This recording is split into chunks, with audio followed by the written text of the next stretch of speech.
Alors d'abord, ça n'est pas une niche. Une niche, c'est fait pour les chiens, c'est pas fait pour développer l'économie.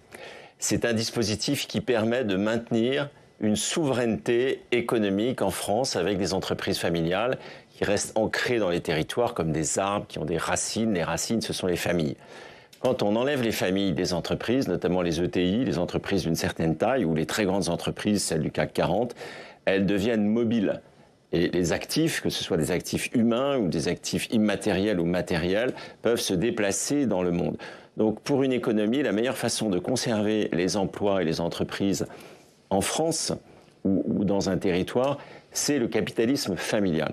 Quand on s'attaque au capitalisme familial, on fait le bonheur du capitalisme financiarisé et notamment le capitalisme anglo-saxon. Donc il y a toujours un perdant, un gagnant. Et donc aujourd'hui, en s'attaquant au pacte Dutreil, on fait le bonheur de Wall Street. Et c'est ça qu'il faut dire aussi aux Français, parce qu'ils n'ont pas forcément compris cela. Nous avons besoin d'entreprises familiales, c'est la meilleure garantie pour nos emplois et aussi pour la matière fiscale qui est engendrée dans notre pays. Mais est-ce que vous, un peu plus de 20 ans après, vous pensez que votre pacte a atteint ses objectifs ? Alors, il suffit de regarder les chiffres.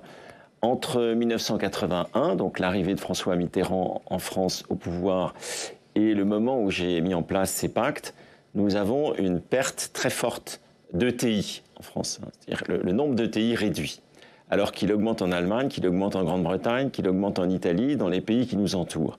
Or, les entreprises de taille intermédiaire, c'est la colonne vertébrale de notre économie. Ce qu'on appelle en Allemagne le Mittelstand, qui est tellement sacré qu'en Allemagne, il y a un consensus pour le protéger.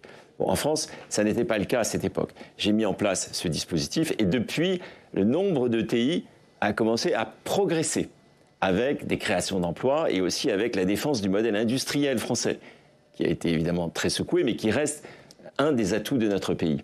Donc il suffit de regarder les chiffres pour se convaincre que les pactes Dutreil ont été efficaces. Après, l'État n'a pas de statistiques sur les entreprises familiales.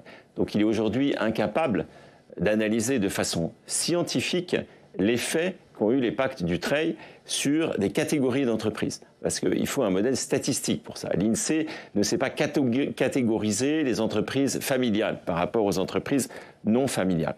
Donc quand la Cour des comptes sort un rapport, c'est un rapport idéologique, c'est un rapport socialiste, mais ça n'est pas un rapport d'une institution de la République.